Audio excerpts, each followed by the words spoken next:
अब आत्मा के बाद एक तीसरा कंसेप्ट आया, पुनर्जन्म। और ये भारत के दर्शन में लगभग सब लोग मानते हैं, सब मानते हैं, एक को छोड़ के। वो एक कौन होगा? चार्वाक। All except Charvaka. चार्वाक कहता है कि इस दुनिया के परे कुछ है ही नहीं, सब बेकार की बातें हैं। ना आत्मा है, ना ईश्वर है, ना पुनर्जन्म होता है, ना कर्म सिद्धांत काम करता, सब बेकार की बातें हैं। मौज करो, मस्त रहो। पीतवा पीतवा पुनः पीतवा यावत पचती भूतले। पियो पियो और पियो, तब तक पियो जब तक कि जमीन पर गिर ना जाओ। ये उसका सबसे मूल वाक्य है। पीतवा पीतवा पुनः पीतवा यावत पतति भूतले। अब समझ में आ रहा होगा। पीतवा पीतवा पुनः पीतवा यावत, जब तक, पतति, गिर पड़ो, भूतले, जमीन पर। वो मस्त मोरल लोग हैं, उन्हें कोई मतलब नहीं। उनका वही सिद्धांत 4 बज गए हैं, लेकिन पार्टी यही बाकी है। बाकी सारे मानते हैं कि पुनर्जन्म होता है। सिख धर्म भी मानता है, जैन भी, बौद्ध भी, हिंदू भी, इन सब की धारणा है कि पुनर्जन्म होता है। पुनर्जन्म कैसे होता है? तो जो मानते हैं आत्मा है तो आत्मा से होता है। सांख्य दर्शन आत्मा को अलग स्तर पे देखता है, अद्वैत वेदांत आत्मा को अलग स्तर पे देखता है। वो बोलते हैं कि जीव का पुनर्जन्म होता है। कुछ कुछ एक जैसी बात मान लीजिए। बौद्ध दर्शन कहता है कि आत्मा तो है ही नहीं, चेतना का प्रवाह है। तो वो एग्जाम्पल देता है, जैसे एक दिया जल रहा हो, उससे अब दूसरा दिया जला दें, तो ये आग वहां थोड़ा ना चली गई है। आग एक प्रोसेस है, वो प्रोसेस आगे वहां शिफ्ट हो गया बस। तो चेतना का एक प्रवाह है जो एक शरीर में चल रहा था, अब वो दूसरे शरीर से कनेक्ट हो गया। इससे हम पुनर्जन्म की व्याख्या करेंगे। उनका तरीका ये है व्याख्या करने का। लेकिन ये सब मानते हैं पुनर्जन्म होता है, और पुनर्जन्म के आधार पर ही स्पष्ट करते हैं। अगर आप गरीब घर में हुए तो कर्म ऐसे रहे होंगे, कर्म सिद्धांत से लिंक है इसका, आत्मा से लिंक है। अमीर घर में हुए तो कर्म ऐसे रहे होंगे। यहां तक कि जाति व्यवस्था, लिंग व्यवस्था को भी इससे जस्टिफाई किया जाता है। और इसलिए कुछ लोग बड़ा आरोप लगाते हैं कि कर्म सिद्धांत सामाजिक परिवर्तनों को रोकता है, और जो जिस दशा में है उसको उसी में रहने को मजबूर करता है। भाग्यवाद का समर्थक है, आदि आदि आरोप लगाते हैं। कोई बच्चा जन्म से विकलांग हो और हम ये कहें कि भाई तुम्हारे पिछले जन्म के कर्म खराब थे, तो सुन के अजीब सा लगता है। लेकिन ये भी है कि व्याख्या हो जाती है, मन थोड़ा निश्चिंत हो जाता है कि चलो कम से कम आइडिया तो हुआ कि क्यों ऐसा हुआ। तो अच्छा है, बुरा है, जैसा भी है, लेकिन कर्म सिद्धांत पर विश्वास भारतीय परंपरा में जो लिंक होता है, किससे होता है? पुनर्जन्म से होता है। पुनर्जन्म की बात बाकी धर्मों में, दर्शनों में नहीं के बराबर दिखती है, लेकिन एक शब्द है रिसरेक्शन। यहां कौन सा शब्द है? रीबर्थ है। रीबर्थ के लिए एक शब्द और चलता है, री इनकारनेशन। ये भी पुनर्जन्म ही है। एक शब्द चलता है मेटम साइकोसिस, ये भी पुनर्जन्म ही है। लेकिन रिसरेक्शन थोड़ा सा अलग हो जाता है। आपको आश्चर्य होगा कि पश्चिम में एक दार्शनिक हुआ जिसको आपने मैथ्स में पढ़ा होगा, पाइथागोरस।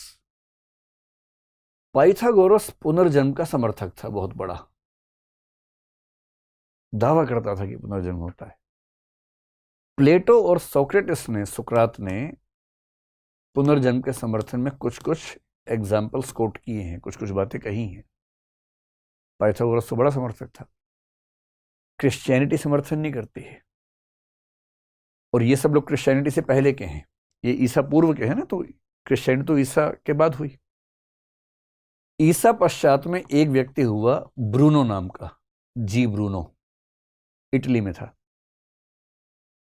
ये साइंटिस्ट भी था, मैथमेटिशियन भी था, फिलोसोफर भी था, और उसने खूब मिस्टिकल एक्सपीरियंस लिए। प्रोटेस्टेंट जब धर्म शुरू हुआ उसमें कैल्विनिज्म था, ये कैल्विनिज्म को मानता था। और इसने दावा कर दिया कि भाई पहली बात तो ये कि ये जो पृथ्वी है, संसार है, ये ईश्वर ही है। क्रिश्चियनिटी इस बात को नहीं स्वीकार करती। फिर इसने कहा कि रीबर्थ भी होता है, क्रिश्चियनिटी इसको भी स्वीकार नहीं करती है। फिर इसने कहा कि ये जो पृथ्वी है, अकेली पृथ्वी नहीं है, सूर्य अकेला नहीं है, ऐसे बहुत सारे और भी तारे हैं, और हर तारा एक सूर्य है। इससे भी क्रिश्चियनिटी को दिक्कत थी। और इन सब बातों को सुन के इसको 7 साल जेल में डाला गया। जेल से निकला, फिर पूछा अब दिमाग ठीक हुआ कि नहीं हुआ? इसने कहा विचार मेरे तब भी सही थे, आज भी सही हैं, आपके ही गलत हैं। और तब 1600 ईस्वी में इसको रोम में चौराहे पे खड़ा करके जिंदा जला दिया गया। तो फ्रीडम ऑफ स्पीच जिसको बोलते हैं, फ्री स्पीच के लिए जो लोग शहीद हुए, सुकरात हुए जैसे ये हुए, इनका बड़ा सम्मान है उस परंपरा में। पर इनका दावत है कि पुनर्जन्म होता है, रीबर्थ होता है। आजकल साइंस में कुछ लोग दावा करने लगे हैं कि रीबर्थ होता है। अगर आप साइंस में देखना चाहें तो साइकोलॉजी, साइकेट्री में एक ब्रांच है पैरासाइकोलॉजी, कभी इस पर विस्तार में समझेंगे। एक नाम कभी देखिएगा, प्रोफेसर इयान स्टीवेंसन नाम के आदमी हुए, वर्जीनिया विश्वविद्यालय में 40 साल तक रिसर्च करते रहे, 12 किताबें लिखी, जिनमें से एक किताब का नाम क्या है, 20 केसेस सजेस्टिव ऑफ री इनकारनेशन। हजारों केसेस, जो बच्चे दावा नहीं करते कि मुझे पिछले जन्म का याद आ गया, ऐसे हजारों केसेस को स्टडी किया, हर तरीके से खारिज करने का प्रयास किया, और अंत में 20 केसेस के बारे में लिखा कि भाई इन 20 मामलों में सारी तहकीकात के बाद भी मैं साबित नहीं कर पा रहा कि कुछ और है, मुझे लगता है कि पुनर्जन्म का संकेत है ये। 20 केसेस सजेस्टिव ऑफ री इनकारनेशन, जिससे सजेशन मिलता है कि री इनकारनेशन होता होगा, पुनर्जन्म होता होगा। बाद में इनको और मजा आने लगा, फिर एक और किताब लिखी। अब इन्होंने एक स्टडी की कि जो बच्चे विकलांग पैदा होते हैं या शरीर पे जो निशान होते हैं अलग अलग, क्या जन्म की विकलांगता और शरीर के निशानों का संबंध पुनर्जन्म से है? और तब एक किताब लिखी, where reincarnation and biology intersect. और इन्होंने साबित करने का प्रयास किया कि यदि किसी बच्चे के शरीर पे कुछ निशान हैं तो इनका या विकलांगता है, इसका संबंध भी पूर्व जन्म से हो सकता है। ऐसे केसेस स्टडी करके किताब लिखी, रिसर्च कर दी, और भी कई लोगों ने किया। कुछ लोग हिप्नोटिक तरीके से पास्ट रिग्रेशन में ले जाते हैं हिप्नोसिस में और साबित करते हैं। तो खूब डिबेट चल रही है, साबित कुछ भी नहीं हुआ, लेकिन डिबेट इस पर अच्छी खासी है, और इस बात की पर्याप्त संभावना है कि पुनर्जन्म एक वास्तविकता हो। भारतीय परंपरा में इसको लगभग सब लोग मानते हैं। ईसाई, यहूदी, इस्लाम धर्मों में पुनर्जन्म नहीं माना जाता है सैद्धांतिक रूप से, लेकिन इस्लाम में जो सूफी हैं, कुछ सूफियों ने मान लिया। यहूदी परंपरा में एक शब्द चलता है गिलगुल नाम से, तो गिलगुल का मतलब पुनर्जन्म जैसा कुछ होता है। तो कुछ कुछ यहूदी परंपराओं में ऐसा दिखता है। जो हजरत मूसा हैं, यहूदियों के सबसे प्रमुख प्रवर्तक जो माने जाते हैं, उनके बारे में कुछ लोग मानते हैं कि वो हर पीढ़ी में पुनर्जन्म लेते हैं।